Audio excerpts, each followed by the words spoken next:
Hello दोस्तों, नमस्कार। आप सभी का मेरे चैनल प्लांटेशन एंड नॉलेज में स्वागत है।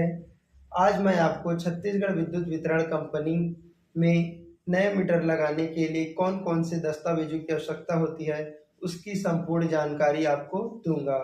तो सबसे पहले हम देखते हैं कि अगर नया मीटर जिस स्थान पे लगाना है, उस स्थान की रजिस्ट्री या टैक्स किसके नाम पे है। सर्वप्रथम इसको अपने को देखना है। यह देखने के पश्चात हमें मान लेते हैं कि अमुक व्यक्ति के नाम से रजिस्ट्री है और हमें नया मीटर अमुक व्यक्ति के नाम से ही लगाना है। तो सबसे पहले वहाँ की एक टैक्स की कॉपी लगेगी, उस अमुक व्यक्ति का पासपोर्ट साइज फोटो लगेगा, उसका आधार कार्ड लगेगा। उसका आधार कार्ड सेल्फ अटेस्टेड होना चाहिए, अर्थात उसके आधार कार्ड में खुद का सिग्नेचर किया होना चाहिए। अब ये हो गए हमारे पास 3 डॉक्यूमेंट्स। उसके बाद हमें 2 अन्य गवाहों का सेल्फ अटेस्टेड आधार कार्ड की आवश्यकता होती है। अब इतने डॉक्यूमेंट हमारे पास हो जाने के पश्चात हमें बिजली ऑफिस से एक नया मीटर लगाने का फॉर्म मिलता है, जो कि एक पन्ने या 2 पेज का होता है। उसमें हमें संपूर्ण जानकारी लिखनी पड़ती है, जैसे कि ये बिजली ऑफिस का एक आवेदन का फॉर्म है। इस प्रकार से आपको ऑफिस जाने पर फॉर्म मिल जाएगा। ये फॉर्म है जिसकी संपूर्ण जानकारी मैं आपको डिस्क्रिप्शन में दे दूंगा। तो इस फॉर्म में आपको सबसे पहले तो ऊपर कोने में ये स्थान रहता है जहाँ पे उस कंज्यूमर का फ़ोटो चिपकाना है हमें, और उसमें सिग्नेचर लेना है। आधा सिग्नेचर इसमें फॉर्म में रहेगा और आधा सिग्नेचर उसके फ़ोटो में आना चाहिए। और उसके बाद हम इसमें भरते हैं कि यहाँ पे कार्यालय का पता रहता है कि कौन से कार्यालय में मीटर लगाना है, उस कार्यालय का नाम। तो अमुक कार्यालय का नाम लिख देंगे। उसके बाद हमें पहला नंबर का पॉइंट आता है, प्रश्न पूछता है बिजली कंपनी की विद्युत प्रयोजन आपको घर के लिए चाहिए, दुकान के लिए चाहिए, कृषि के लिए चाहिए, या फिर औद्योगिक के लिए चाहिए, या फिर किसी सार्वजनिक काम के लिए चाहिए। इसकी हम जानकारी एक पॉइंट पर लिखेंगे। दूसरे पॉइंट पर बिजली कंपनी यह प्रश्न करता है कि आवेदक या संस्थान का नाम, अर्थात हमें किस व्यक्ति के नाम से मीटर लगाना है या किस संस्था के नाम से मीटर लगाना है, इसकी जानकारी हमें देनी पड़ती है। तीसरी जानकारी बिजली कंपनी हमसे यह पूछती है कि उस अमुक व्यक्ति के पिता, पति या हिस्सेदार का नाम क्या है। अगर कोई महिला है तो उसके पति का नाम लिख देंगे, कोई पुरुष है तो उसके पिता का नाम लिख देंगे।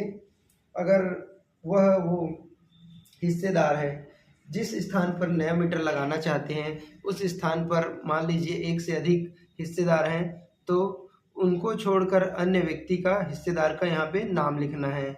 चौथे पॉइंट पर बिजली कंपनी हमसे यह पूछता है कि परिसर का पता, जहाँ पे नया मीटर लगाना है हमें उस स्थान का पूर्ण पता हमें लिखना पड़ता है, जैसे कि मकान नंबर, कॉलोनी, शहर, विकास खंड, जिला और मोबाइल नंबर। यदि ईमेल हो तो ईमेल डाल सकते हैं, उतना आवश्यक नहीं है। और आधार कार्ड नंबर मोस्ट इम्पॉर्टेंट है, इसके बिना आपको आजकल मीटर बिल्कुल नहीं मिल पाएगा। उसके बाद बीपीएल कनेक्शन अगर है तो बीपीएल नंबर डालना पड़ता है। अगर औद्योगिक कनेक्शन लिए हैं तो उसके लिए IIM क्रमांक डालना पड़ता है, IM1 SSI पंजीयन क्रमांक डालना पड़ता है। और दूसरे नंबर पर हमें पड़ोसी, जहाँ पे हमें मीटर लेना है उस स्थान के बाजू में कौन सा मीटर लगा है उसका बीपी नंबर हमें लिखना पड़ता है, क्योंकि बिजली ऑफिस देखता है कि बाजू में उसका रीडिंग कौन निकालेगा, उसका उसका जो भार है कौन से ट्रांसफार्मर पे पड़ेगा। इस जानकारी के लिए बिजली कंपनी पड़ोसी का मीटर नंबर अर्थात बीपी नंबर देखता है। 5वें नंबर पर मैं आपको बताने जा रहा हूँ कि बिजली कंपनी आवेदक का स्थायी पता पूछता है, अर्थात आवेदक का स्थायी पता, पूर्ण परमानेंट एड्रेस क्या है, उसकी जानकारी हमें देनी पड़ती है।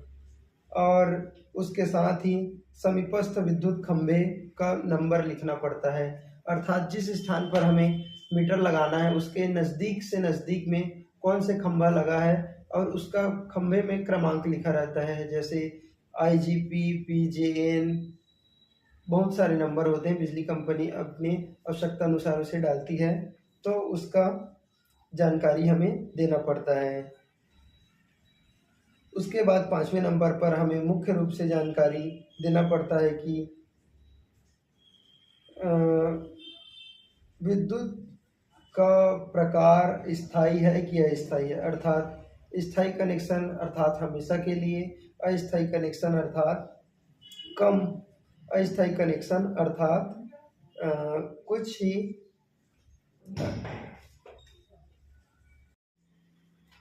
5वें नंबर पर है अपना विद्युत कनेक्शन का प्रकार स्थायी है कि अस्थायी है, इसके बारे में हमें जानकारी देनी पड़ती है।